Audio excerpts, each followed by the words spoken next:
If everyone could take a seat, we'll get started soon. That question. Here we go. Could everyone please take their seat?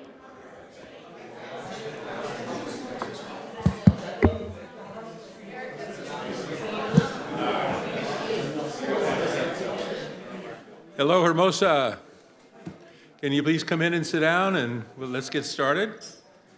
We're already a little bit late. I'm not sure how many questions and how much there is to talk about, but want to try and use every minute of the 2 hours to answer everyone's question. So let me just say welcome, and thank you for being here tonight. I want to thank the staff, Stephen Napolitano, Police Chief Landon Phillips, everybody that's here and everybody that's contributed to this. There's a lot of work went into all this, and I appreciate it, and I hope you do too. So, as you know, a week or so ago, we had the State of the City address. And we filled out little cards. We gave everybody a card to fill out. Part of the purpose of the card was actually kind of a birthday card. When you hand it in, you get a birthday present from the city, or from the mayor, for the city's birthday. But the other part of that, maybe the most important part, was the questions people wrote on the back. At that State of the City address, we did not have an opportunity to respond to those questions. So the first part of tonight is going to be a response to those questions. There's 20 of them altogether. So I'd like to get started on that right away. And I'm going to just read the questions and then an answer. And we'll wait to the end. And if any one of these questions was something you were interested in, then please, at the end, when you come up, you can jump into that question also. So let's start with Gina Rothwell. She says, as a business owner of 18 plus years in Hermosa, I've been challenged recently with my sales volume and foot traffic. I believe a lot of it stems from so many vacancies in town, especially on my block. Has the city ever considered a dedicated economic development or business outreach role focused on analyzing our retail and restaurant mix, working with landlords on vacancies, and actively scouting successful businesses from other communities that might be a good fit for Hermosa? Boy, I like the idea of poaching businesses from somewhere else and bringing them here, but it's entirely up to every person that owns a business to whether or not they want to come here or not. But it is our responsibility to make Hermosa welcoming and have a place for them and help them get started here, regardless if it's a new business or one that you're moving to Hermosa. So I want to say, first of all, that yes, the city has a liaison officer whose purpose is to help businesses, whether they're saving money through some of our grant programs or working through problems with permits in the city process. We do have someone who's there to help you with that, kind of like a concierge service. I don't really want to call it that, but that's kind of what that position does. You have problems and everything and you can't seem to figure it out or whatever, we do have a liaison officer that you can come and talk to and get started with your business. Our city manager has been meeting with business owners and property owners, especially the owners of some of our signature downtown properties, to kickstart revitalization that will bring more people and amenities to our community. And finally, we will continue to improve our internal procedures to make Hermosa as business-friendly as possible.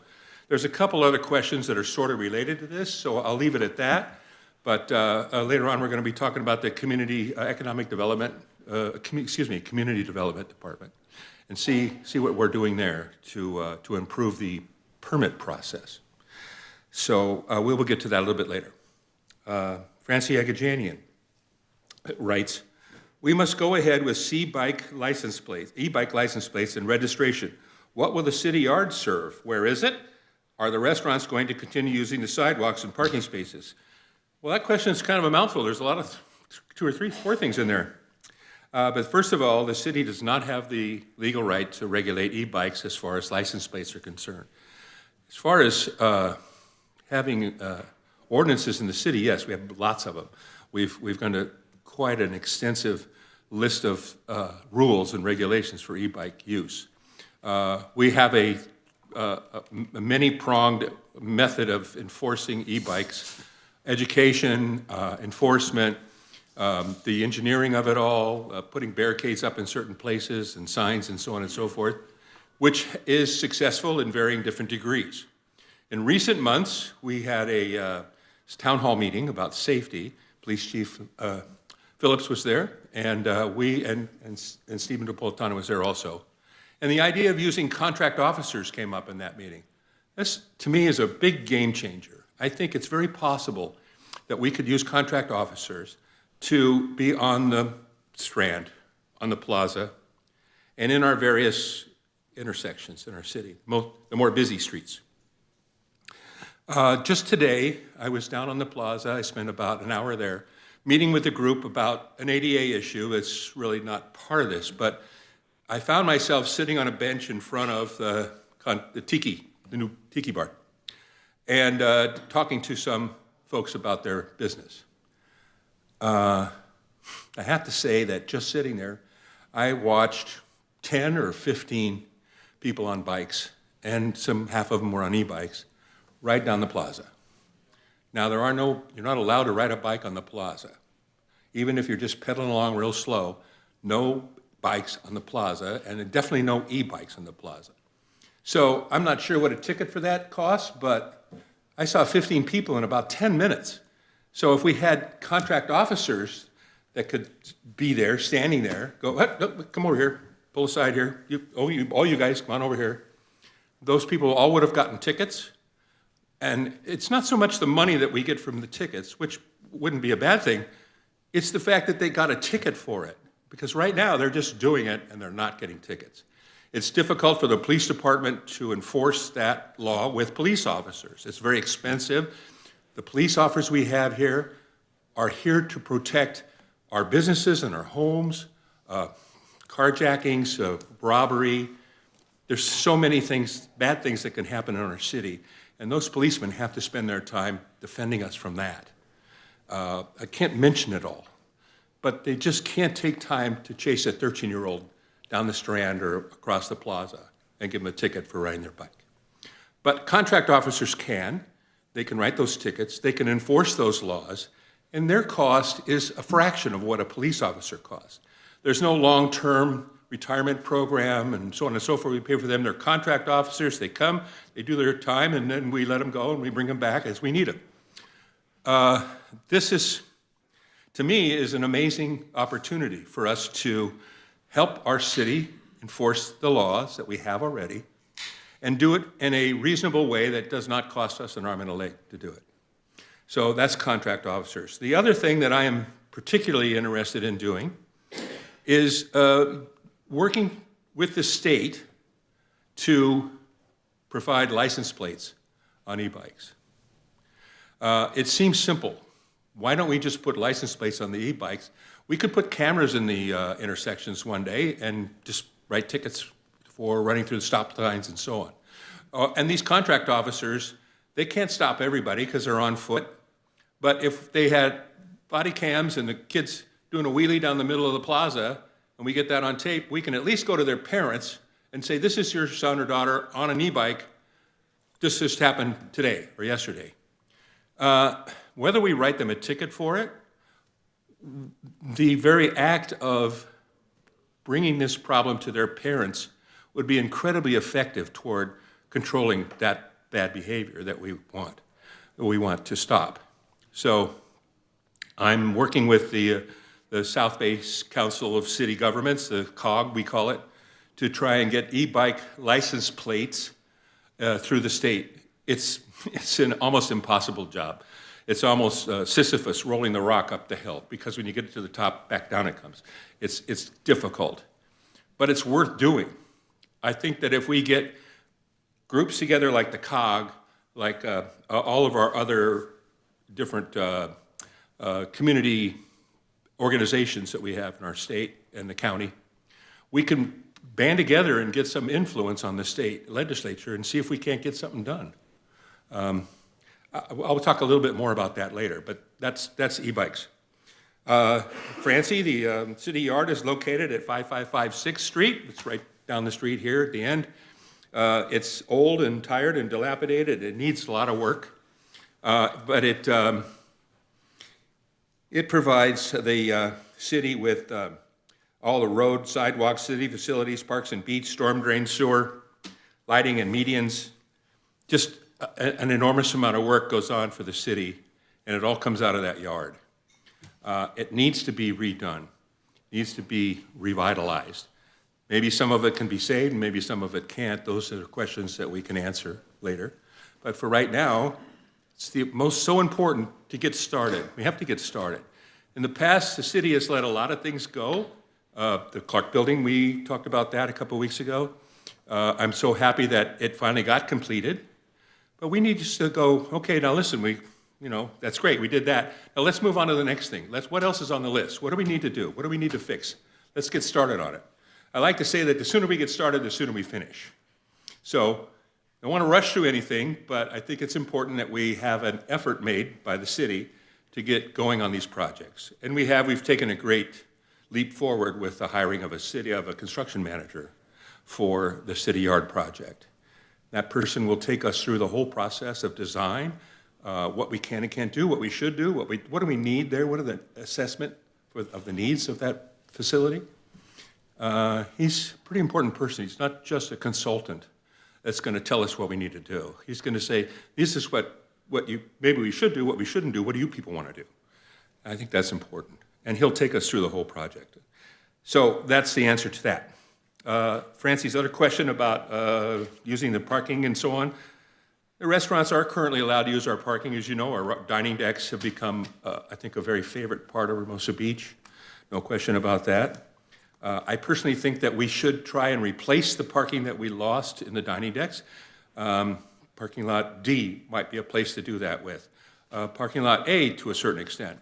The new facility that we will eventually build for the city hall right here, there should be a parking structure included in that, somewhere in the mix.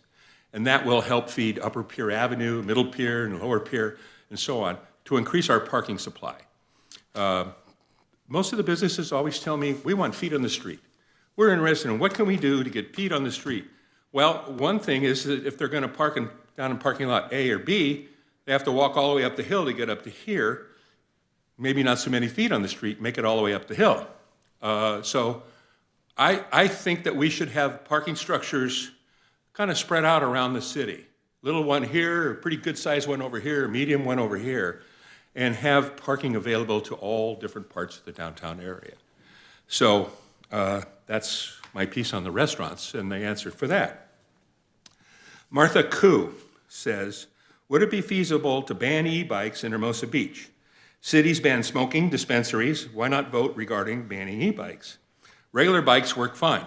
Well, Martha, that we can't do that. We don't have the authority to do that, first of all. I suppose we could, but it just doesn't make any sense. People really love the e-bikes. It's an important part of our lives these days. It's not going to go away, and I think banning it would be something that would be a mistake. If you think about life today in a family, mom and dad both have jobs, probably, and they're off to work in the morning, and everybody grabs a lunch and a breakfast and everything. It's so convenient and so helpful to have those kids ride an e-bike to school. It's just the kind of the bad behavior that sometimes comes with it. It's a very few amount of people. We have to protect the e-bike riders themselves. We can't just say, oh, you guys are all bad, and we're going to get rid of bikes, we're going to do this and that. I think it's important for us to have a kind, open heart toward everybody that rides e-bikes. We should try and help those kids who are behaving badly, but I don't think we should ban e-bikes in general. So that's that question. Dolores Gantner asks, what is Hermosa going to do about the e-bike problem? Well, here we are again. Kids going way too fast and causing trouble. She says she wrote this before I started talking, so that was probably at the State of the City speech. Our Hermosa Beach Police Chief Landon Phillips, would you like to take this question? I would be happy to hand that over to you. Certainly, Mayor. What's the question? Thank you. Well, it says, what are we going to do about the e-bike problem? And you are well aware of the Hermosa Beach Police Department and what you're doing now currently, what we have possibly planned, and so on and so forth. So if you could just speak on that for a minute. Yeah, we're still continuing our enforcement efforts. We've issued hundreds of citations to various violations of bicycles, e-bikes, strand violations. We've impounded dozens of e-bikes going back to the urgency ordinance of June of last year. And we're going to continue those efforts. We're looking at another more multi-layered approach to enforcing a challenge, and I was discussing this with some of you just before this started, was that we have to look at how we're deploying our resources, and if we're focusing on any one thing, what is being taken away. As the mayor just indicated, our officers can't be everywhere at the same time. If they're focusing on e-bikes, then they're not patrolling certain areas of the city and responding to other calls for service. So we're going to look at how we can adjust our deployments and continue to contact, educate, enforce. And you know, the e-bike issue, we've had a couple of meetings in the last couple of weeks with folks from the South Bay COG and California cities and legislators, and have some of those other meetings scheduled. So we'll continue to work. It's not going to be an easy fix. It's going to take a lot of continued work and effort. So I don't know if that exactly answers it. There's no magic bullet that's going to solve this immediately, but we will continue to enforce. We will continue to look at ways we can educate and enhance the legislation to address the issues. Thank you, Chief. While you were speaking, I got a couple more cards regarding the e-bike business. One of them, of course, it says actually the city does have the right to regulate e-bikes, and I think I corrected myself right after I said we don't. So we do have the right and ability to regulate e-bikes. As a matter of fact, in recent months, all of last year, we passed a number of laws about e-bikes. You have to wear a helmet, you have to do this, you have to do that. Our school system has a wonderful service where any kid who rides an e-bike to any one of our schools has to come, take a class, learn the rules, has to obey the rules with a helmet and so on, and then they get a sticker for their bike, which is great because now you go to the parking lot at the school and you see a row of bikes there. Every one of them needs to have that sticker on it, or that bike doesn't belong on campus. So the schools are doing what they can, the police department's doing what we can. City Council has passed many ordinances about e-bikes. We do have the right to regulate e-bikes. I want to correct that. So, thank you for that. Next, is PD having trouble citing cyclists and especially will not pursue in a chase? How will unarmed service officers be able to? Well, armed or unarmed, I don't think either one of them will be chasing down e-bikes. Just think of it this way. I proposed this a long time ago at the previous chief we had. And I came to him and I said, look, I'm trying to figure this thing out. These kids are on the Strand and they're going 20, 30 miles an hour, and we know the speed limit is not like that. What can we do to do that? Can't we have a motorcycle officer and a guy with a radar gun and flag them down and do something? And he says, Rob, think about this. Do you want an adult on a 2,000-pound motorcycle chasing a 13-year-old down the Strand to write him a ticket? No. This is incredibly dangerous. The liability on it would be immense, and it really won't solve the problem. It has more problems than it does answers. So there is some problems with chasing down cyclists. And so the next question is how will these other officers do the same thing? Well, I think I mentioned how that could happen. Today, in 10 minutes, I saw easily a dozen cyclists on the plaza. If I were a contract officer and I was standing next to the bench that I was sitting on, I could have said, come over here, come over here. Two guys together could have corralled all those kids, all those people, they weren't all children, by the way, and written every one of them a ticket. In 10 minutes, you could have gotten 15 or so people.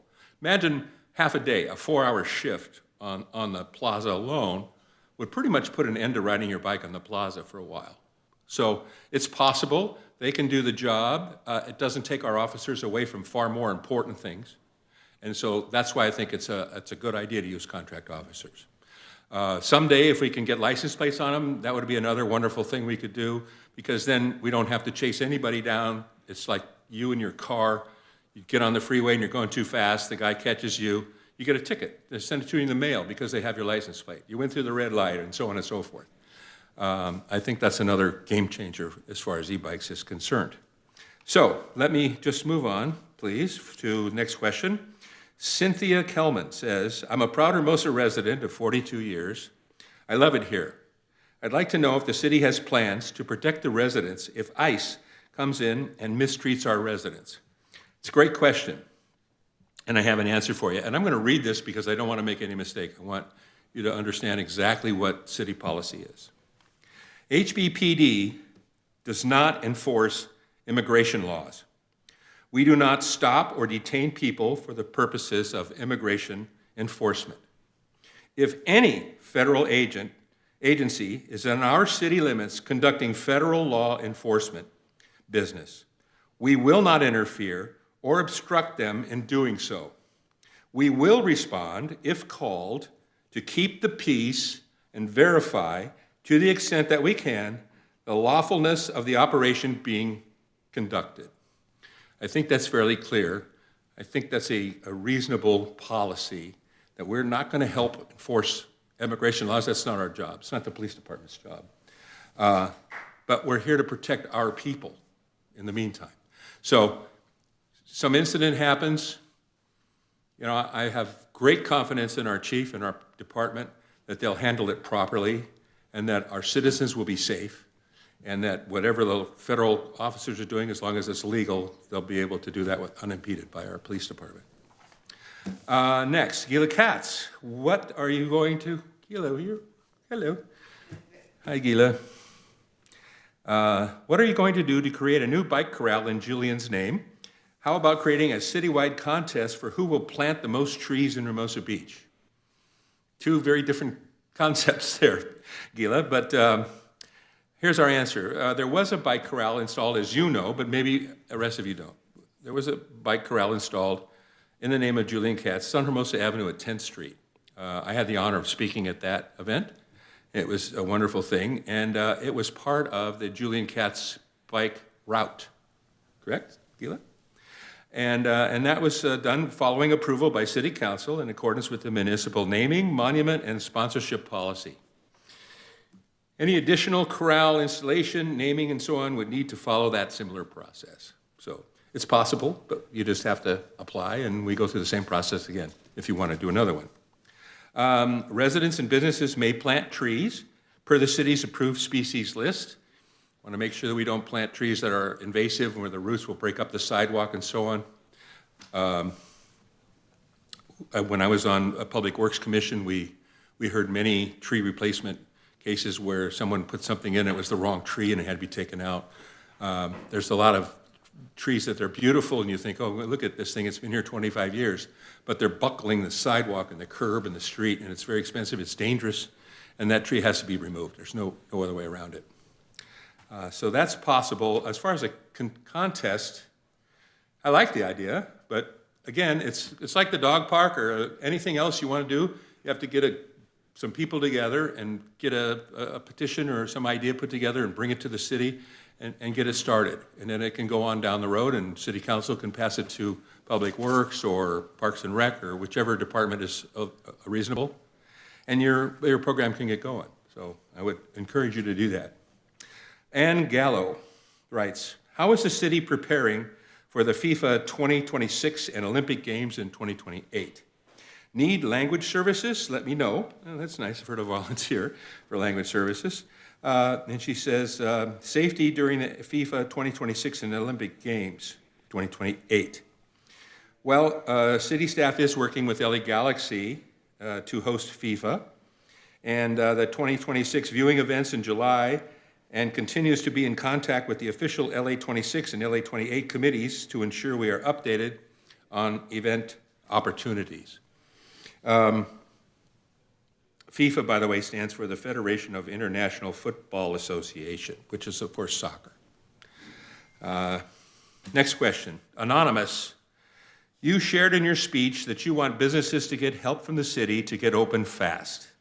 Why has it been, I think it was unreadable, X number of years for Cafe Minerva on Aviation Boulevard to get to the point where they can open? Well, and it says they started in early summer 2024 and they are still not open. Well, it was not summer of 2024. The city received the plans for their tenant improvements at 1036 Aviation in March of 2025. During final inspection in December, this is just last December, a few deficiencies were identified that required corrections. The applicant and city team are working diligently to finalize the work so Cafe Minerva can open. Allison Becker and Steve Napolitano began in May of 2025. So some of the wait and delay that they may have experienced is not necessarily the leadership that we have now in those positions. It's important to understand. Let me put it this way. I've been a building contractor and a developer in Hermosa Beach for 52 years. I pulled so many permits in that department, in that room right across the way here. I feel like that's my home.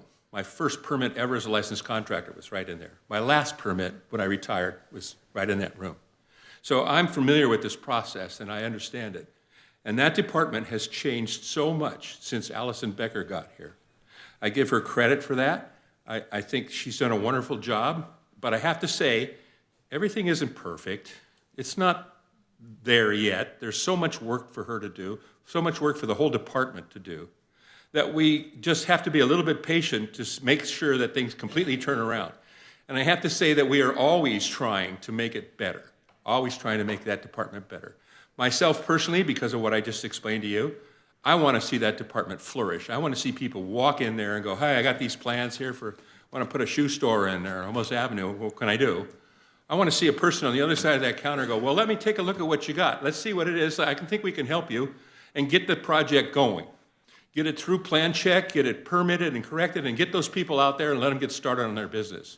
So they can tell other people, well, I went to Hermosa Beach to start my business, and those people, they were right on top of this. They fixed this for me. And so people can understand that that department has changed from what it used to be, and it's something very special now. Not perfect, but we're working on it, and it's on the way. We'll talk about this a little more on another question, but let me move on from there. Jimmy Chayton. Hey, Jimmy, how you doing? Jimmy says, how will more new grads be involved in local government and efforts? What could be done to get beach cleaning to be more frequent? What are we doing to prepare for FIFA 26 in LA and Olympics in 28? How can we do more cross-city events in the South Bay? And what will we do to better lobby HB interests in LA and California? Another big mouthful, Jimmy, come on. This is, we have some answers for you here. So new grads are always encouraged to get involved. The city loves to take in volunteers. We have an intern program in most of the departments. So if you're interested in doing that, you can join the intern program, find a position. And let me just say this too, the interns that we hire in the city for those positions don't just go, here, file all this stuff and go get us coffee. They get real work done, and they work hard for that, and they learn how to do this, and sometimes they become full-time employees. That's one way to do it. You can always join like Leadership Hermosa, talking about getting involved in city government. Leadership Hermosa is a great way to get involved in city government. It's like a school, it's a class in how to become maybe a city councilman or whatever, maybe mayor. Although I did not go to Leadership Hermosa, but I have great respect for that organization. And I think that's a great spot to start. You can always join a service organization like the Women's Club or a Kiwanis or any number of them, and get involved in that way. And you will see from a service organization or charity of that nature, you will see a direct relationship between you and that organization and what they're doing and the city of Hermosa Beach. You can feel it, you can see it, and you'll become part of it. And so you can go from Sister Cities Association to having a job in the city because you're in it, you're involved in it, you meet people, you understand how it works, you understand people, and you can move into that position. It's a good thing to do. I hope that answers your question. We have several council members that sit on the boards for different organizations like the League of California Cities, the Independent Cities Association, Contract Cities Association. These are groups of different cities in the South Bay area here, and they band together to lobby for our programs and our rights, what we want to do, and things that we would like to see done. The South Bay Cities Council of Governments, commonly known as the COG, is another such group. I happen to be the city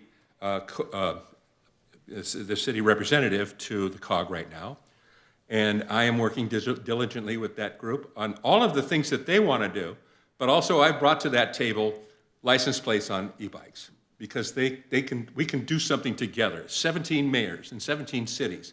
If every one of them said, let's just go talk to Ted Lieu or whoever we can to get this started, that would make an impact. It's a long haul, but again, sooner we start, the sooner we finish. And if we just go, yeah, it's too hard to do, I forget about it. I don't think that way. I think it's important for us to look ahead and see what there is for us to do, what kind of problems do we have, and where can we go to get some answers to it. That's the way it works. If you want a dog park, you do the same thing. You get a group together, you come to the city, and you work hard at it to make your program happen. So as a city, we need to do the same thing. We need to get other cities together and band together and get something done, sign some petitions, do whatever it takes to get started and see if we can't get some motion going and achieve these goals, no matter how hard they are. So there you go, Jimmy. I hope that helps you. Anonymous. Why no details? Where did the $3 million that Napolitano magically made appear? Nice trick, Steve. Where did it magically appear come from? Quite a production for a State of the City speech. How much did the PR company, the food, the drinks, and the AV equipment cost? Who approved the budget, and who is paying for it? This is a great question, and I'm really glad that it was asked. It's important that people understand that, because when you see a production like the State of the City, you might say, oh my God, that thing costs a fortune. Are we paying for that? Is that our money paid for that? No, absolutely not. Let's first address the miracle person that created $3.6 million. I'll list them. If you want to jump in here, let me know. The city will realize $2.5 million in new revenue from increased parking meter rates, $800,000 for new parking citation rates, $200,000 from salary savings due to the elimination of the the deputy city manager position, and $200,000 for eliminating consultant contracts.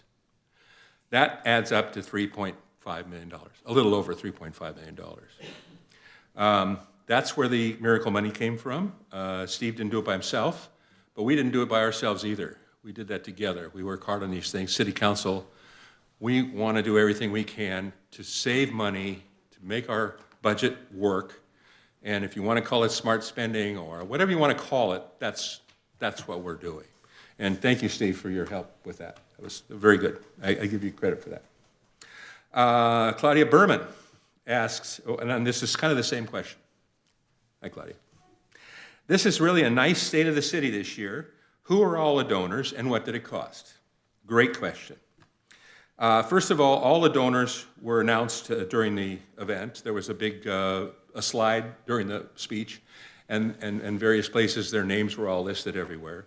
And they are, let me give you who they are again, Hermosa Beach Chamber of Commerce, Ion Network, Baja Sharkies, Uncorked Wine Shops, Hermosa Beach Museum, the Good Neighbor Laundromat and Cafe, and the Creamy Boys Ice Cream. Those were all donors who brought the food and the drinks, and the Ion Productions made the videos. They were incredible. I think most everybody enjoyed those, but those were all free. Those were donated. That's just donor services. The cost items that were not donated by sponsors, listed below. The total cost was $1,794.26. $1,700, a little over, almost $1,800. Floor runners, $772. They can be reused. Placements, seashells, candles, $323 and change. That can be reused. Batteries for the candles, $29 and change. That can be reused. Cheese and fruit plate platters, cannot be reused. $374 and change. Non-alcoholic drinks and supplies, $181. Water, $8.94. And tablecloth cleaning, $102.86. I think overall, when you look at that budget, besides the donors providing so much, sponsors, I think $1,800 is pretty reasonable for an event like that. Jake Tagliaferro. Can we fix the Mary Lou Weiss bench in the park by the corner of Valley and 11th Street by Clark Field? The arm on the north side of the bench is broken. Well, yeah, you can, and thank you for reporting it, Jackie. We have a thing called the Go Hermosa app. You can do it in a number of ways. You can go down to the basement and talk to Public Works, or go into another office and say, this is broken or that needs fixing. There's a big pothole in front of my sidewalk, and so on and so on. But with the Go Hermosa app, it goes on your phone. You can download it off our website. It's easy and free.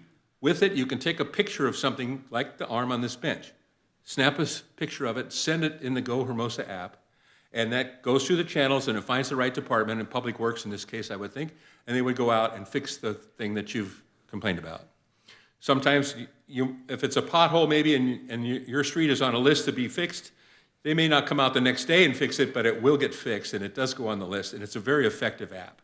It's free, it's easy to use, just have to get it on your phone, and then take a picture of something and ask for it to be fixed, and it will be fixed. I've done it myself.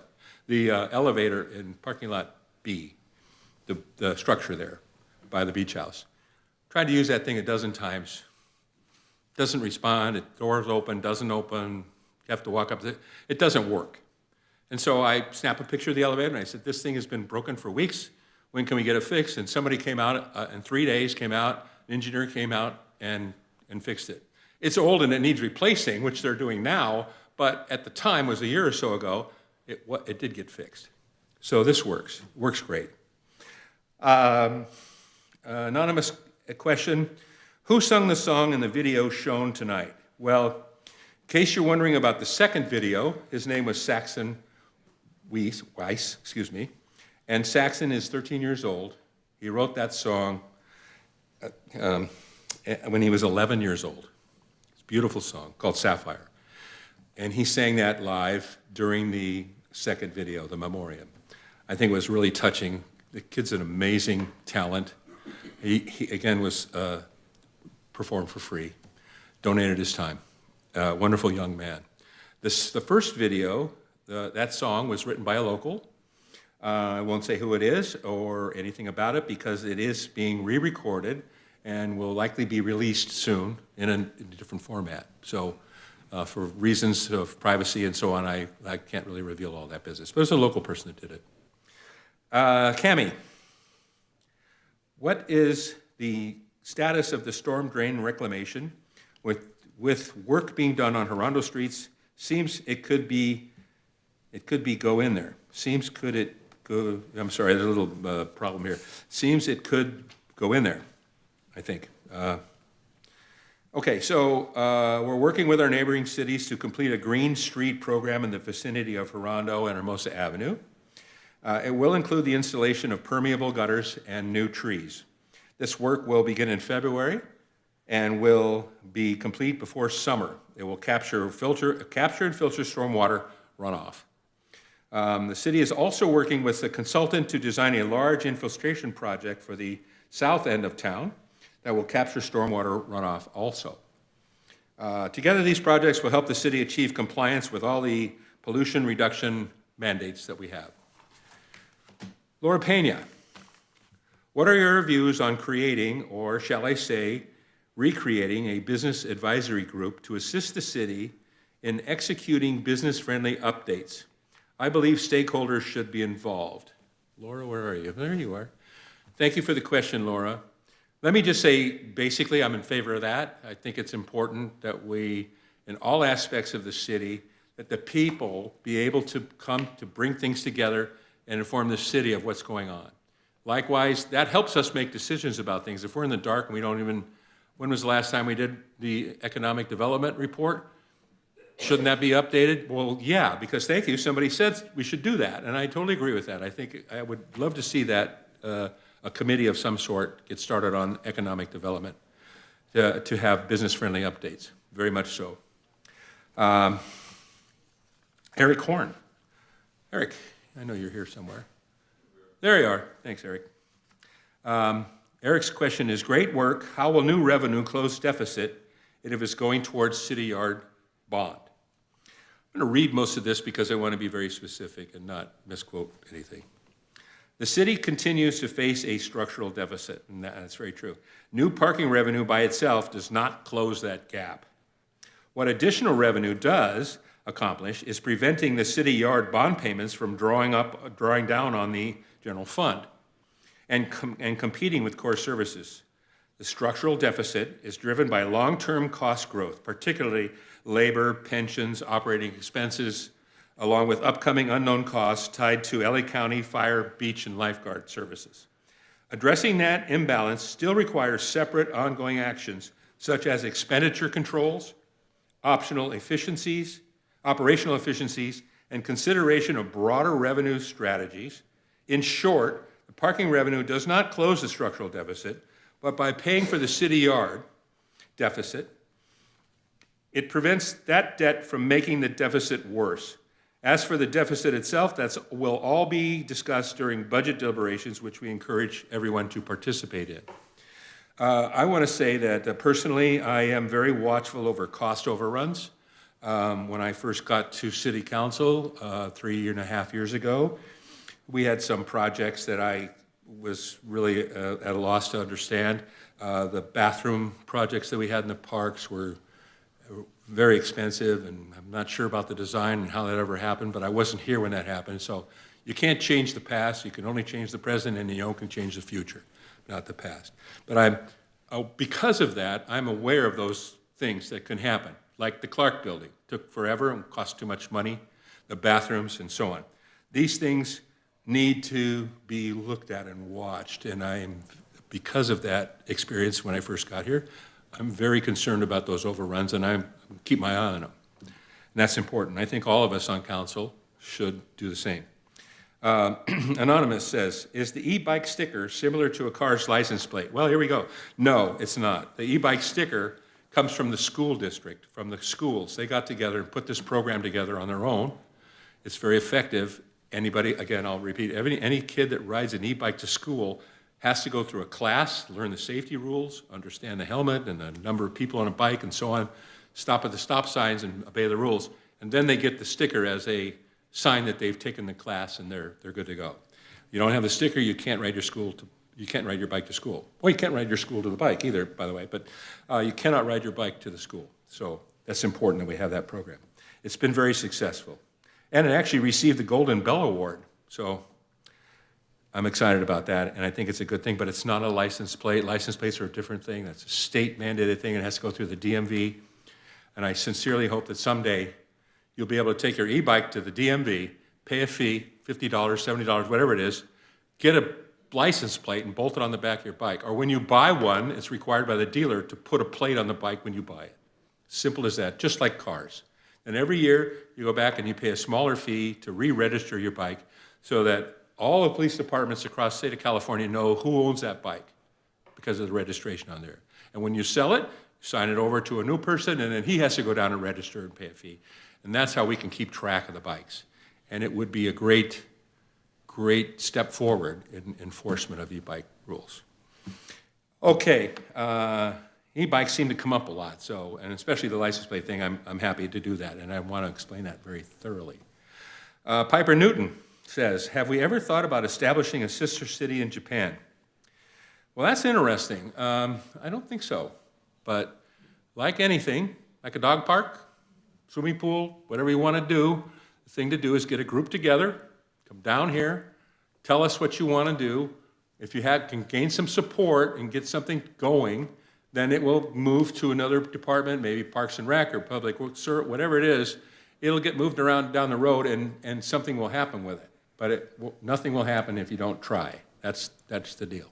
So it'd be kind of interesting to have a sister city in Japan. I kind of like to go visit them one day if we do that. Angie Fontiadis, I'm sorry about if I mess up your name a little bit. Will the city be changing the parking limit from 1 hour to 2 hours without a parking permit?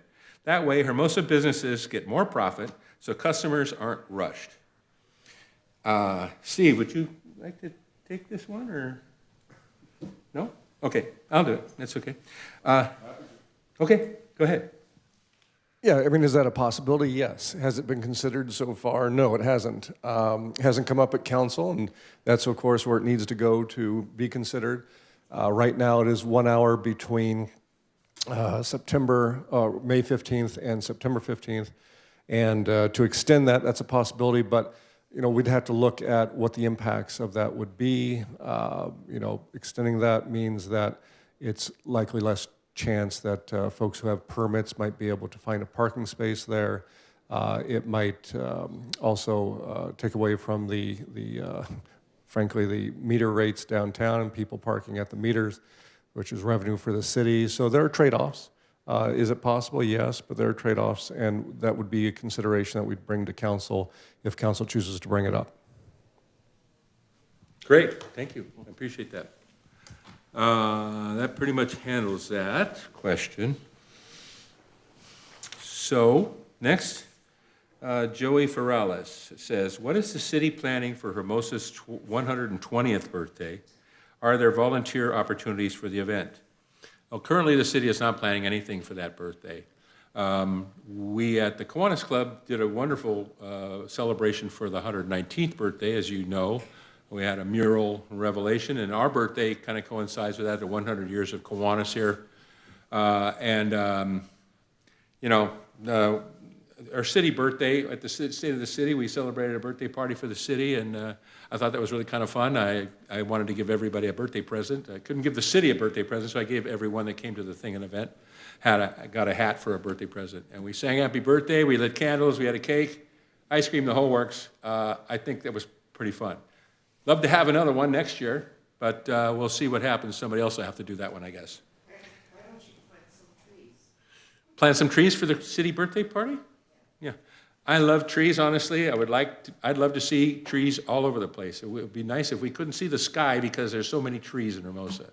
It'd be, well, maybe not that many trees, but it would be really great to have a program to require. We do actually. The building department requires you to have an X number of trees per square foot and so on when you do your landscaping plan. Can ask the schools to do that too. Get a tree group together. I will help you. Okay. I appreciate that. Emily wants to know, what is the city yard project? Okay, well, we know it's at 55 6th Street. It's just down the street. It's a facility that has several buildings. Some of them are very ancient and very old. There's some environmental problems there because they've been changing the oil there for about 100 years, and the ground needs to be cleaned and so on before we can build something there. Some of the other buildings are not so old. They may be usable, maybe they're not. They might be in the wrong place, they might be in the best place. There's a number of solutions for that. If it's a new facility, then so be it, if that's absolutely the best way to do it. If it's cheaper to take everything out and start over again and have a better facility, then I think maybe that's a good idea. If it's not, then I think we should try and reimagine some of it, or replace some of it, and build a first-class operation there. The city yard is, I don't know, how can I describe it? It is probably the heartbeat of a city. Everything that goes on here, all the paving, all the streets, all the lights, all the repairs, every time a sewer breaks down or a water main breaks, there's a sinkhole on 5th Street, and there's this and there's that. The city yard and the people that work there respond to those things. We just finished paving 2 miles of streets in Hermosa Beach. That didn't get done by itself. The people in that city yard, our public works department did that work. So without a decent city yard that functions properly, maybe very few people know this, but they have a sign painting shop, our own sign painting shop. So when city council says, let's change the parking from 1 hour to 2 hours all up and down Hermosa Avenue, well, instead of going out and buying new signs or getting a big contract for something, we can take those signs to our own paint shop and change the sign at the bottom, or paint a little part of a sign that goes over that and replace and change the hours and stuff on the signs and so on. That all happens in the city yard. All the police cars are maintained there, I'm not correct? All the city cars are maintained there. It's an incredibly important part of the city, and it needs to function properly. And so in order for that to do that, we need to do some work on it and get it fixed. That's the city yard project in a nutshell. You can always find out more about it if you want to go to the city website and look it up. I'm sure there's more information there. And now finally, our last question. How are we doing? Oh, not too bad. What has the city done specifically for businesses in the past year, especially in terms of streamlining processes and eliminating red tape? Well, this is a great question. This is apparently anonymous. There's no name tied to it, but we touched on it a little bit on some other questions, and I'd like to address it now a little more in detail. In 2025, the Community Development Department almost finalized workflow mapping, coding, and testing for the electronic permitting system called Acela. Acela isn't exactly AI, but it's in that vein where it speeds up the process incredibly from what we have been doing for years and years and years. And I'm familiar with this because of pulling permits in that department. For the many years past now, a person puts their plans in, fills out an application, pays some fees, plan checking fees, and so on. And then those plans, first they sit in line for a while because there's other plans before you. It's the right way to do that. Then when that plan finally comes up for examination, it gets sent to several different departments. It has to go through the fire department, Public Works has to look at it, the building department and the plan check department, the planning department, make sure it's not too tall, not too wide, not too close to the neighbor, and so on and so on. There's so many different things, and it goes through many, many different departments. It doesn't exactly go through all of them at the same time. It would be great if you could make 5 sets of the plans and send one to each one of them, and they all come back kind of together at the same time. Acela, it doesn't exactly do that, but Acela does accelerate, I think that's why they call it that, accelerate the planning of a job, and then it gets permitted quicker and simpler and cleaner. This winter, the Community Development Department will be expanding the number of permits that they can accept online. They will also be accepting payments online, and they will enable a feature which will allow applicants to track their permit review process online. We also recently developed the self-certification process. This is for a business owner who wants to make a minor change in their business. Let's just say it's a restaurant, because they're predominantly restaurants. Let's say it's a restaurant and they want to move the service counter over to the other side of the room, and put a window in so the cooks can pass the food through the other side of the room instead of this side, and maybe move some tables around. This is really pretty basic, simple change. It's not structural necessarily. You just have to make sure that it meets the health code, city building codes, and so on and so forth. So the process has been that you make your drawings, you get an engineer, an architect, you put that all together, then you give it to the city, and then it goes through that same process of going around the circle and making sure everybody's happy with it. And then finally it gets approved, and they give it back to you, and then you do the work. This is cumbersome and slow. So now with a self-certification program, you talk to your architect or engineers. They have to be a licensed architect or engineer. You tell them what you want to do. I want to move the counter and move these tables over and make a little space here. Okay, well, yeah, we can do that. So he prepares the plan ahead of time. He is a licensed engineer or architect, and as a licensee, he can approve that. He certifies that the plan meets the code, stamps the plans as certified correct, and then submits them to the city. The city looks at it and says, well, you're a licensed engineer, and you've stamped these plans, it's certified, you're good to go. They issue you your permit, and then you do your work immediately.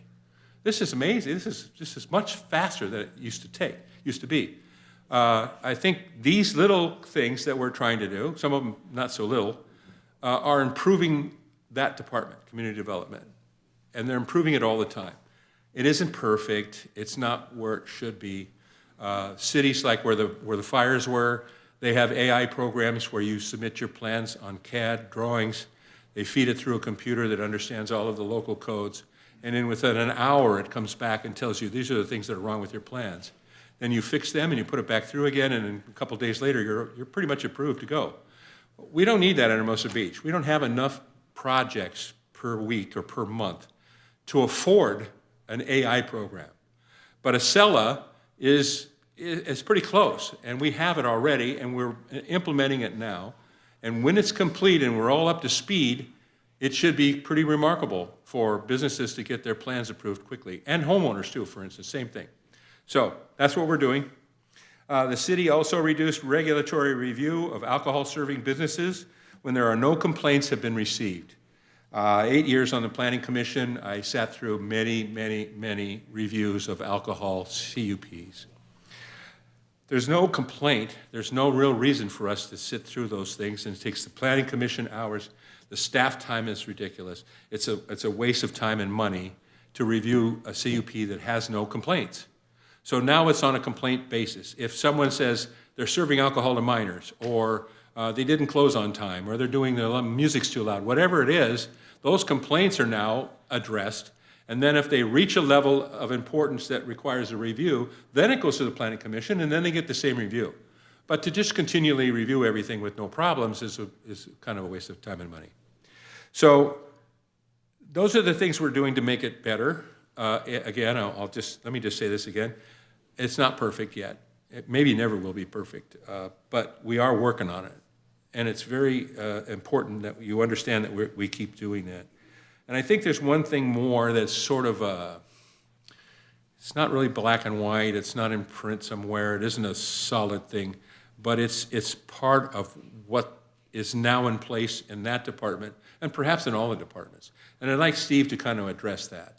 The changes that have happened to the city all over, and kind of just address the culture of our city. Oh boy, well, you didn't tell me I had to pay attention tonight.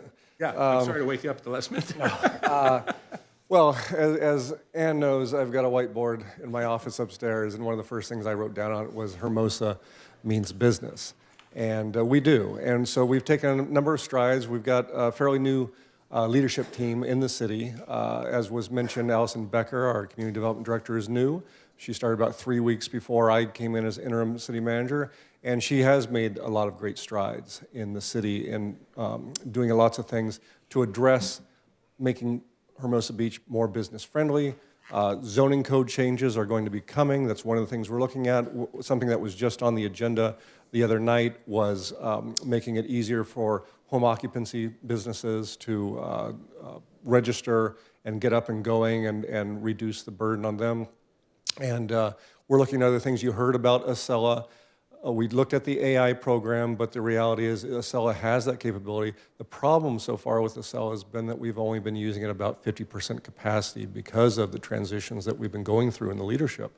And so now that we've got stabilized leadership in the department, we're able to now expand upon our use of that, and we're looking to go to 100% on that. When we do, we're going to be able to streamline things a lot. And so those are some of the things that you heard about, some of the things that we're doing. But in conjunction with that, it's also just having a can-do attitude. Again, Hermosa means business. That means that we're here to help you. We're here to facilitate things. Our first answer should not be no. Our first answer should be, oh, okay, let's take a look at that. Maybe it fits in the rules that we currently have, and maybe it's an easy stamp of approval. If it isn't, then we'll work with people, though. We're working with people all the time, and I think what we're striving for is accessibility and open-mindedness, and that's what we're doing. I've sat down with a lot of different business owners working on different projects. Most recently, I sat down with the new owner of the laundromat down on the south end of town on Hermosa Avenue. And she had a few issues, she wanted to come in, talk, made time, brought in Allison. We went over what her needs were, how we can address those, and she was very happy with the outcome, to my knowledge, and hopefully she still is. As Rob said, is not perfect. It's never going to be perfect. You're dealing with processes, people, and interpretations, but we're going to work on those, and our first answer isn't going to be no. It's going to be, okay, let's see if we can find a solution for this. And to the extent possible, we will. If there isn't, then that's an issue that we can talk through as well, and what alternatives there are. But again, it's going to be a can-do attitude, and let's see what we can do together. Thank you, Your Honor. Great, thank you. Appreciate it. See, they love you. Okay, so that is the questions that came from the State of the City address. We're a little more than halfway, and we started a little bit late, so rather than take a break at this point, I'd like to just go right into the questions that you folks might have here today. And we also have on Zoom, and is there anyone with their hand raised so far? Okay, well, that's actually probably fine, because we've been going with preset questions. So if you have filled out a card, and please do, and come on up, and let's get started. I have one card here that somebody left me anonymously, and I'll read this one first. And so if you could just start figuring out what you want to say and come on up and get started. In the meantime, I will answer this question. I understand the city is looking into a dog park. Has there been any progress on a location chosen yet? Were you going to ask that question? No. Here's the answer to that. Yes, there has been some progress, but no location has been chosen yet. You have to understand that this is there's a dog park person right there. Hi. So it's a long process. Nothing happens overnight. The wheels of government grind slowly. But the group that put this together did so much work ahead of time, and that's so important to have that groundwork started. They picked locations themselves and submitted that with their program. Now, that doesn't mean that the city will pick any of those locations, or one of them possibly. We don't know that yet. That's up to the Parks and Rec Commission. It's up to City Council eventually, and so on and so forth, to come up with that location. But a lot of groundwork has already been done, and the Public Works Commission, Parks and Recs Commission is working on it, and it's in committee and so on. And so hopefully we'll have a location picked soon, and then move on with it. So thank you, people, for all you've done. I think you guys are like a little model of, this is what citizens can do. When we had the tower thing that was going on, the Builder's Remedy business, people got together and did something about it. That's golden. That's important for us. And this is kind of the same thing. Like I was telling Jimmy, if you want to get something done, you get together, you get a committee, you get some other people, and if you can gain support and get something moving, that's the start of it. So appreciate you folks for the dog park, and we'll keep everyone posted when we do pick a location for the park. So thank you for your help. Are you ready?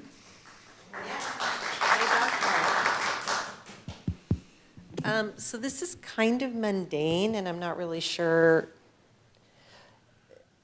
I'm a person who really believes in transparency, and I love that our city is becoming more transparent. We are all being involved in decision-making. We're seeing decision-making real time. That said, a bunch of us today got a notice of a public hearing at the Parks and Recreation Department related to an event that is going to close down streets kind of all over town in October. And it didn't really say anything else about it. And so there's been kind of the jungle drums beating, what's this, what's this, what's this? And actually, a commissioner reached out to Lisa and is like, what's up with this? And Lisa said, well, we want to present this in whole, and that's fine. However, we're all worked up about it. Somebody said, oh, it's the Nike After Dark run. So we all Googled the Nike After Dark run and couldn't see it. So that's a long way of getting to when people get, like an individual human being gets a notice of public hearing about something that's in front of the Planning Commission. I was here and there was a woman that was sitting in front of me and she's like, well, this is going up right in front of my house and I don't know what to do about it and I don't know what it is. And there are legal requirements for the notices, but I think we could also be a little more helpful, like maybe telling that woman, in the notice, information is available at City Hall. You can go to the planning desk, you can see the plans. I mean, I helped her. I introduced her to the developer as they were leaving. This thing, it's like, how hard would it be to say, this is for the X event, and give us the URL so we can all see what happens? Why make us wait until the Thursday before the Tuesday meeting? So just in general, I think the notices of public hearing for Parks and Rec, for planning, for everybody, if there's a way legally to make them more transparent, I think a lot of us would appreciate that. And I have no idea what this event is. If anyone in this room does, I'd be grateful to know. But thank you. It's that. It's the Nike After Dark? Yes. Okay, well, there you go. Looks like fun. Looks like a lot of streets being closed, so that'll be exciting. Thank you for that. We can do a better job on that. We need to do, we'll do our legal notices, but along with that, we need to do things in plain English too, and let folks know. Agree. Thank you. It meets the requirements for the times, correct, for the notification? Yes. But that is in itself maybe a little deficient. We should have, Yeah, they're on a timeline, and so they need approval fairly soon if it's going to happen. It's going to happen across 3 cities, Redondo, Hermosa, and Manhattan, if it's approved. And so it's coming back on a timeline, but the notice should have been more informative. We'll do better. thank you. Next, just jump in there if you like. I'll go quickly. Thanks for having this tonight. Some of the comments that I have are actually a little bit more in the weeds, and so my request would be to have something similar to this forum just for community development. Okay. So that I can, happy to give very detailed information, but I think it's a little bit in the weeds for this forum. And then I just want to comment that I have seen a tremendous change with overall in the whole city with Steve's presence, and just like you mentioned, the culture is significantly different and so very much appreciated. Well, thank you for that. Thank you. Hi. Hi. I would like to say I agree everything what she just said with regards to Steve. I wanted to mention that the signs that I had brought up with regards to e-bikes seem to really work. I know people who live on the Strand, and they saw a significant change in the way people were riding bikes on the Strand. My question to you is, with regards with your comment, seeing bicycles on the plaza, I've noticed that the sign on the plaza is not on anymore. Yeah. So I don't know if that's intentional, but if there's a reason why, that's fine. But I wanted to mention that summer is a really good time to put those back on with regards to bikes. Yeah. And then I wanted to ask you, Mr. Mayor, regarding the contract officers. because you have mentioned it multiple times. What does it take to do that? Do you need to go to your council members to get it voted? Do you have to put it on a ballot? How do you make that work? Well, it does not have to go to ballot. The police department is looking into it. Like I said, again, on multiple occasions, it doesn't just happen overnight. These things, we have to be very careful about what we do. We can't just go, hey, that's a great idea, let's go do it. Only to find out that it's illegal, it's wrong, there's some other things to happen with it, and so on. So we want to be very careful that it's the right thing to do and we can do it properly. But I don't know, maybe I could ask the chief what the progress is on that. But we're working on it. We're trying to do it, yeah. And I hopefully we'll get something going real soon. Yeah, we'll be bringing this back to City Council in a future meeting not too far away.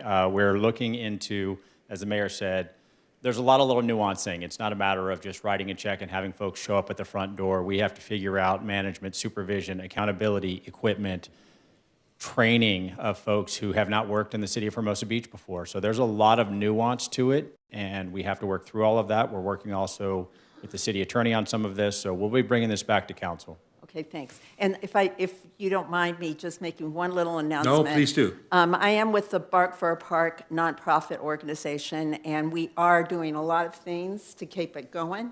And the Parks and Recs is very close to making a proposal to the city council. I don't want to say too much more than that, but I do want to mention that we're having a special Valentine's Day get-together for the dogs at Yellow Jersey, and it's on Valentine's Day from 1 to 3. I hope you don't mind me saying that. No, not at all. Thanks. That's great. If I had a dog, I'd be there. I might be there anyway. I said if I had a dog, I'd go, but I might go anyway. Thank you. Yeah, I will. I'd like to. Yes, Okay. Laura. First, Mayor, I want to thank you and Councilmember Francois for meeting with us today about the ADA issue for our businesses. I can't tell you how many businesses are concerned about this issue, so I want to start off by saying that. Thank you. And then I also want to give feedback. I have some observations in regards to the last council meeting that I think are really, really important. I have some recommendations, and I have a question. When council members are going over the ABC, and I call them the ABCs of the agenda, moving items to and fro, 16A, 16B, the people in the chamber do not know what you're talking about. And so it'd be helpful going forward, if you're going to do the ABCs, at the final, either have the city clerk update the agenda in real time for revised agenda so that we can look at it, or announce economic development strategy has been moved, Kelly Cart, just so that we know, because I had no idea what you guys were doing. Okay. Second, when there are members of the public that are speaking to the person on the podium, the people at home can't hear that. And so either have the person repeat it, or whoever's organizing the meeting to repeat it, because the people that are in the aisles, we can't hear. I could hear, but when I watched the tape, we couldn't hear what people were saying. And so, I mean, so when people are speaking from the podium, you can't hear them? and all? they're asking questions of the public, and there's Oh. dialogue going on. Yeah. The people at home can't hear the dialogue. I got you. Well, So- they're actually not supposed to have a dialogue with the people Well, there. So, okay, okay. But I know, I understand what you're saying. So I'm just saying that it would be helpful. Okay, that's fine. And then the long agendas. Anybody who looked at the agenda for Tuesday's meeting could tell this was a two-meeting agenda. At some point, it would be helpful to know that we got to cut it off and things are either going to be continued, because for those of us who were sitting here waiting all night, I think it was 6 hours, it does a disservice to us because it doesn't make us want to come back. And I know it's important, I know you want to hear from people, but these agendas need to be more accurately reflective of reality. I attended the meeting where you guys went through the agendas for the entire year. There are some months where you guys only have one meeting. And so I know you guys have already created the agenda, but I think it's a real disservice to the public when we don't have regular meetings. You guys can schedule them, because these special meetings don't happen that often. So I would just ask you, it's a question, who creates these agendas? Can we make it so that they're more realistic? So thank you. Thank you for that. last part is my fault. No, See, it he is. isn't perfect. We set out the agenda, and it's a guesstimate as to how long each item's going to be, and it's a guesstimate of whether any item's going to be pulled off consent or not, which always extends things. And then, it's accounting for public input, council discussion, how long that goes on for. You saw that we had to go back several times with things, but it was aspirational. Yes, it was. And so it is something that we're getting a handle on to understand how long most of these things work and how long the discussion will take place on these things. So again, aspirational, but we will try and do better. I definitely. appreciate 'Cause that. It's also a burden on staff, so it's for everybody. We get it. Okay. It is a burden to have staff here all night waiting to talk to an item, I know, I saw that. and the That's item staff doesn't come time, up. so. Yep. Okay. Yeah, I apologize for that. I really did not want to stop, I know. but it was almost midnight and But at everyone some else point, did. you guys get so tired. After 10:30, I'm sorry, with all due respect, we may not be getting the best out of you after 10:30, because some of these issues are complex, okay? Maybe So possible. I'm just saying. Yeah, maybe we need somebody to give us coffee for free or something, I don't know. But I appreciate what you said, and one, you did mention something that had never even occurred to me, is identifying the agenda items more clearly. Because to us, it's 16A and 16B, let's move these over here, and 17L can go over there. You guys go, what the hell are you talking about? So I appreciate it, thank you for that. Well, I'll try and do better, and I think the rest of the council will too. Yes, Barbara, hello. Hi. First of all, a comment was made about the dog park and going back to Parks and Rec. It still will go to Public Works. Okay, It won't be going to you guys until Public Works has had a chance to give Gotcha. us a better idea of what everything will cost. My reason tonight for being here is as a 40-year resident, and I know everyone was happy with the state of the city, the video and all of that. As a 40-year resident, I was disappointed, and the reason why was because it was the state of the city. And it's always great to feel good about when you leave a meeting, you learn something and you like where you live. But tonight, you just told me for the first time that we've repaved 2 miles of the city. None of that was shared with us. The fact that we have this large construction going on Herondo, what does that mean to us? What are we getting out of that? Is that what's going to stop so much runoff going into the bay? The fact that each department head didn't speak for many years, they've always spoken because they know exactly what it is they said and how it gets done. So I was disappointed. There's been a lot of comments about, the Olympics. Now, if, only because Parks and Rec Commissioner here, if Lisa had been there to speak, she would have told everybody all the meetings that they have been going to and the successes and the failures that they've had getting through to the Olympic people. The amount of time and effort that was put into working with the Galaxy for the big viewing that we're going to have. Mm-hmm. All of this is really important because we've got people here that don't know, but also that room was full. And I left, I did not feel that the state of the city was done. And there's so many things that we should have been walking away going, oh, I didn't know that. Or better yet, wow, the city has a problem. Maybe, we could do this or that to help facilitate that. Mm-hmm. We never talked about the housing element.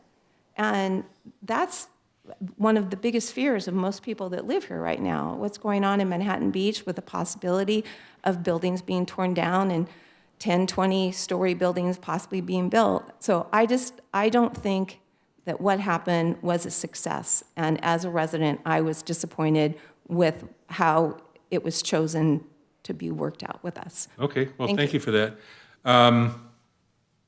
Let me just say this, that when this planning for the state of the city was started, had several meetings with staff. What do you want to do with it? How do we do it? I've been to many state of the city addresses. Sometimes they seem to be just kind of droning on about things and so on and so forth. I didn't want that. I wanted something that was exciting, that would draw people's interest, and then tell them, not just tell them, but show them what the state of the city is. And I'm sorry you didn't get that. But by the way, the 2 miles of paving and the 1 mile of sewer was in the speech, and it was on the board.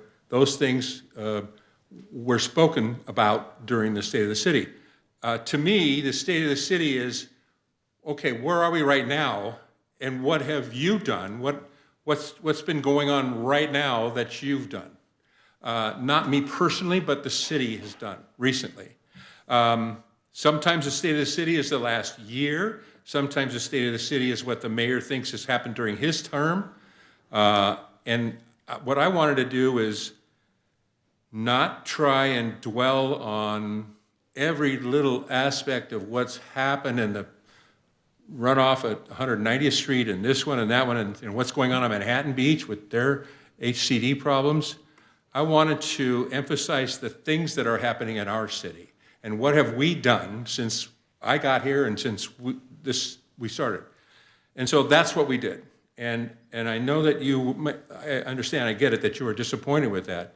But I thought we did. I thought we mentioned those things that were very important. The Clark Building completion, the accessibility trail, the Beth Rohr Park, Casey Rohr Park, pardon me, paving of the streets, the sewer system, and so on and so on and so on. I mentioned all of those things because that's what the state of our city is right now. And at the very end of it, I said the state of our city is very strong, and we have a very bright future. And that's, in one sentence, that's what I was trying to show all night, is that we're doing very well here. Things are going along great. They're not perfect. I think I said that several times. That this city needs, we need to keep working toward a better city. We need to make this place better than we found it. And that's what we've been doing for the last 9 months, or a year, if you want to call it that period. And that's what my state of the city was all about. So I appreciate what you said. I understand, I get it. If I ever have an opportunity to do it again, maybe we'll do it a little differently and make it more obvious what the state of the city is. And I thank you for your words. Department heads not speaking, I thought that wasn't that big of a problem. It doesn't happen at every single event of that type. And I just felt that what we did was, I don't know, it was personal, and it showed our city what I think that we've accomplished. And those things that I mentioned as what we accomplished. So, again, thank you, Barbara. I appreciate your opinion. Thanks. Yes, Gila. I have a different issue altogether. Okay. When we had new construction on the corner of Prospect and Aviation, the people who built the car dealership, the one that repairs cars, they obstructed the sidewalk. And when I asked the city to help me out, the then city manager said, walk on the opposite side of the street. I know that there's a ruling in the city that you cannot obstruct the sidewalk. It's a long distance between Ocean, where there is a crosswalk, and Prospect. So if you happen to be walking on the sidewalk and you can't cross the street. Now, as I'm sure you heard, Skechers is coming in and building a new building or adding to what used to be pet shop. And there's going to be a lot of construction, and you can see when they've already put some nails in there. I would like very much for the city to make sure that the sidewalk is not obstructed. Okay, thank you. Let me just, okay, that's fine. I just want to address a couple of things. It is legal to obstruct the sidewalk on some occasions. In other words, if you're doing But work not on the public continuously. right-of-way, you can put up a barrier and some flags and so on and so forth, and request people to use the other side of the street.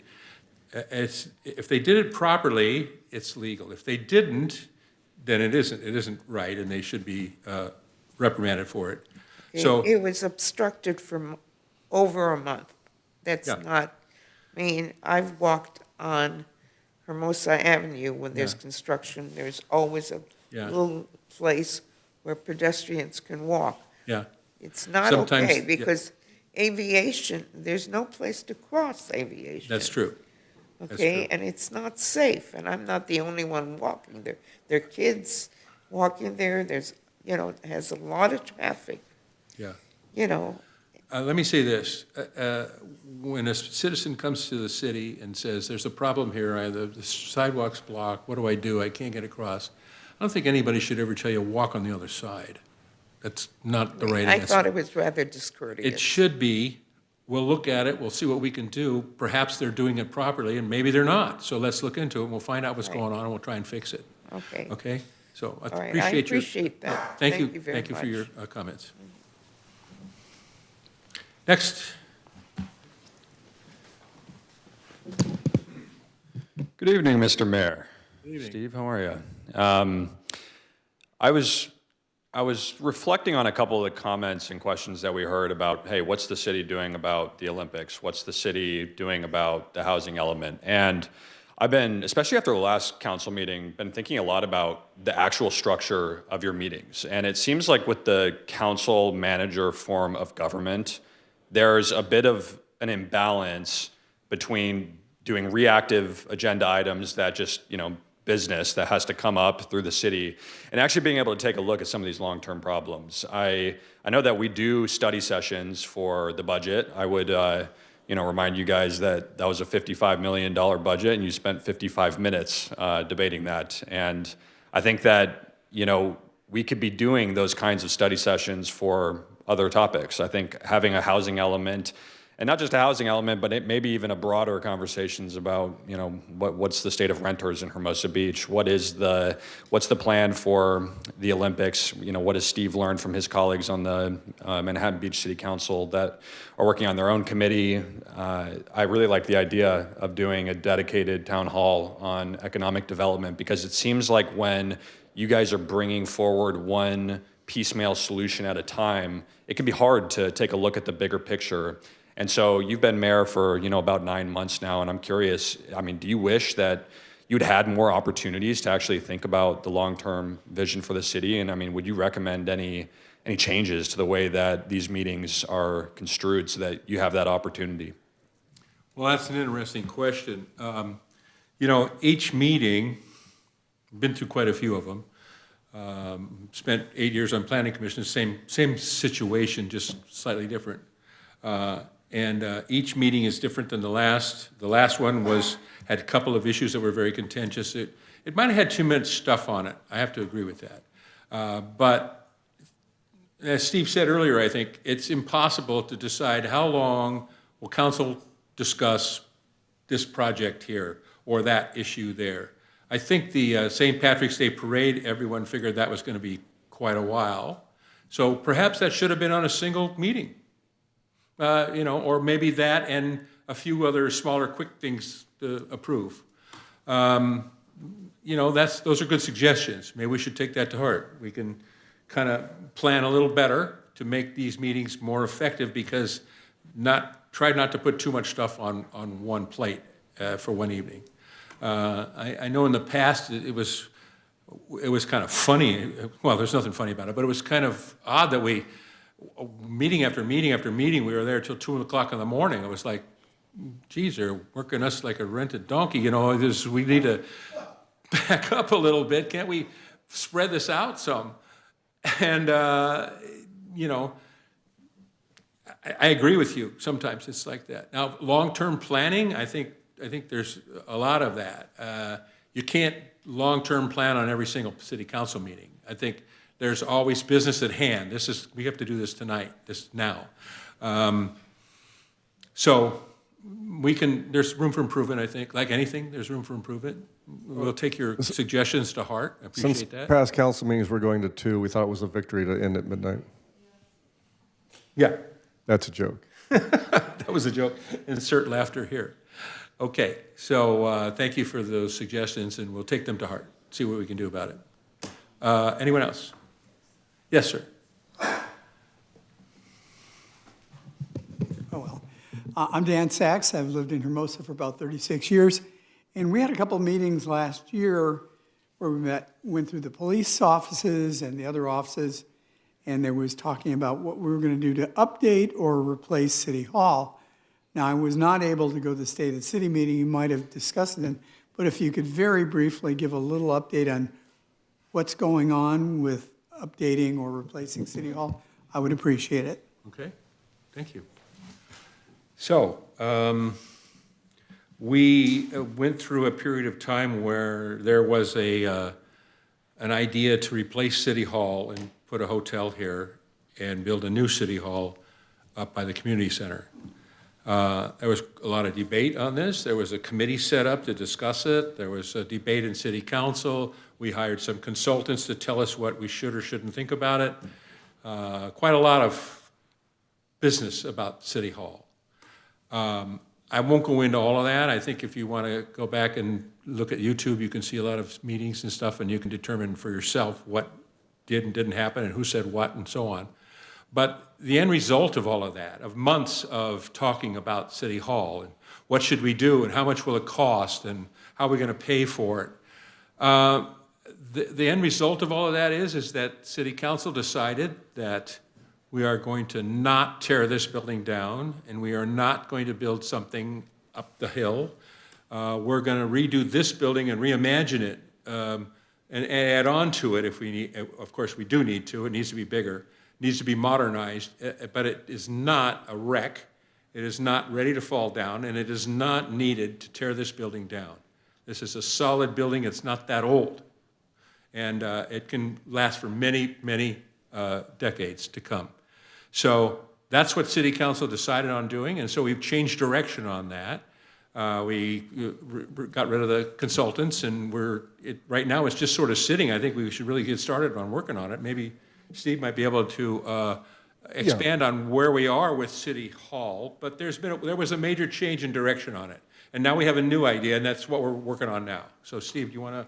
Well, we're basically in maintenance mode on City Hall.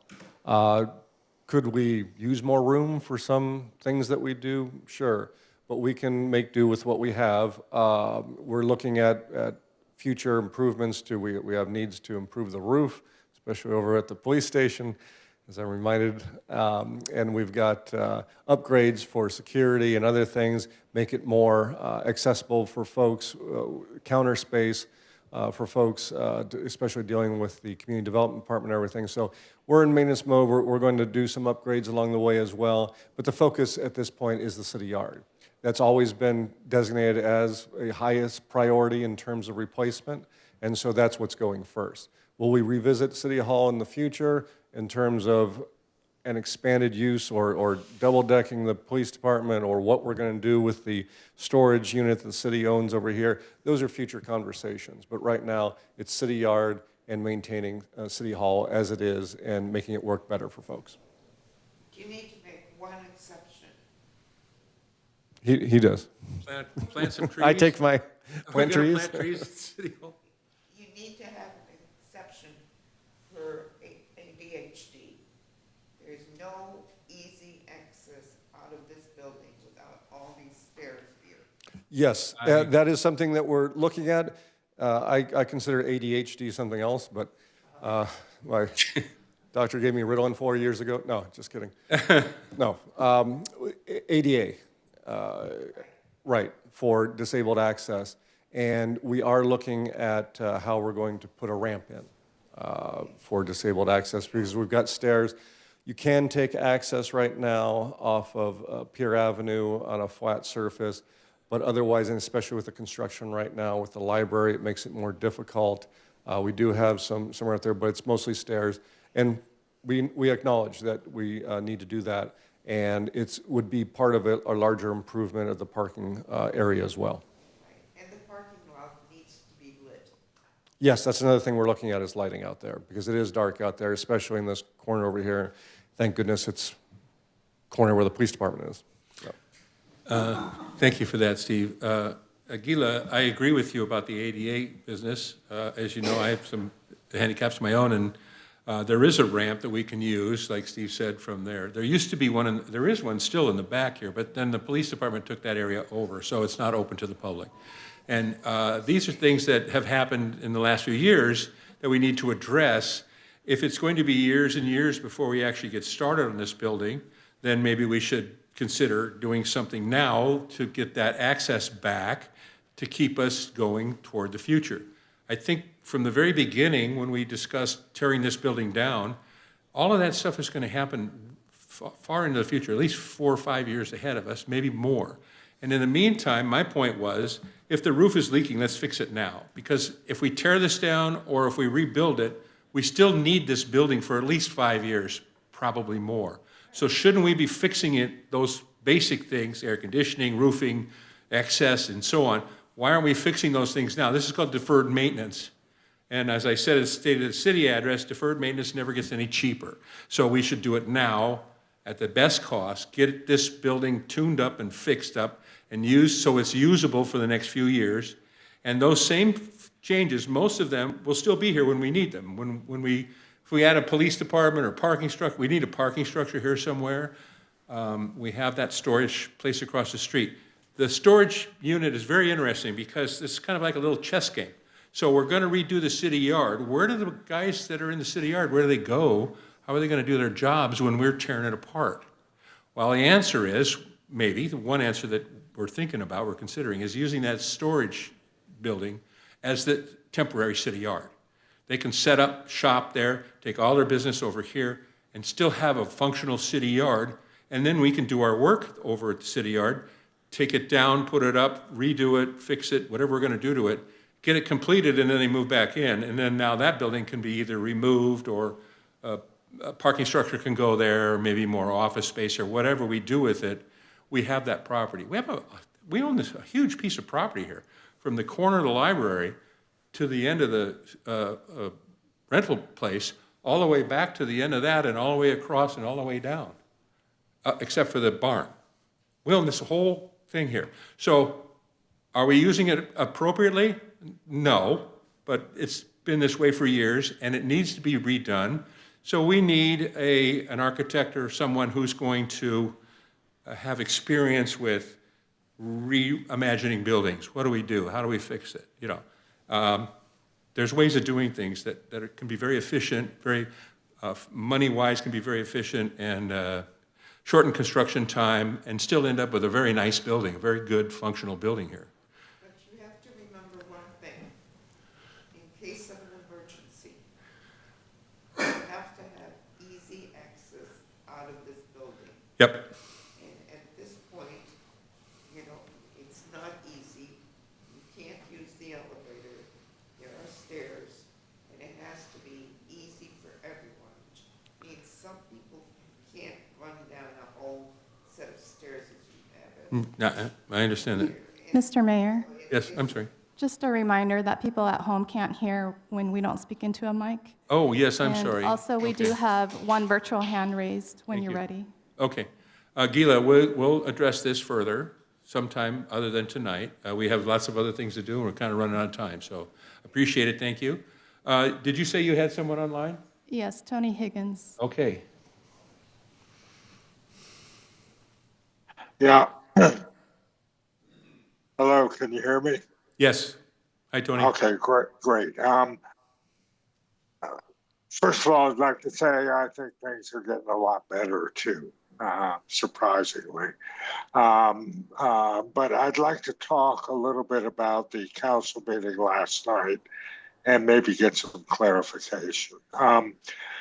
We spent probably on the St. Patty's Day parade 90% of the time on that. And then we got told basically, oh, by the way, we're approving a second Labor Day fiesta event. Now, just as a review, the chamber gets $1 million in revenue and about $350,000 in profit from that, but they dropped a bombshell on us. They said no longer will they make any St. Patty's Day contributions, and all profits will go to the chamber for their internal operations. Now, given that, I wonder why you approved without any discussion of whether or not it had broad community support, why you approved a second Labor Day fiesta event. It is a high impact event. The chamber is getting a handout of about $40,000 in indirect costs. Why would you approve this without understanding whether or not the community really wants a second Labor Day event? One of our 3-day weekends is already eaten up by the Memorial Day event. And while many residents do support a Labor Day fiesta event, there's a lot that don't. And so why did you approve it? And will that decision be revisited?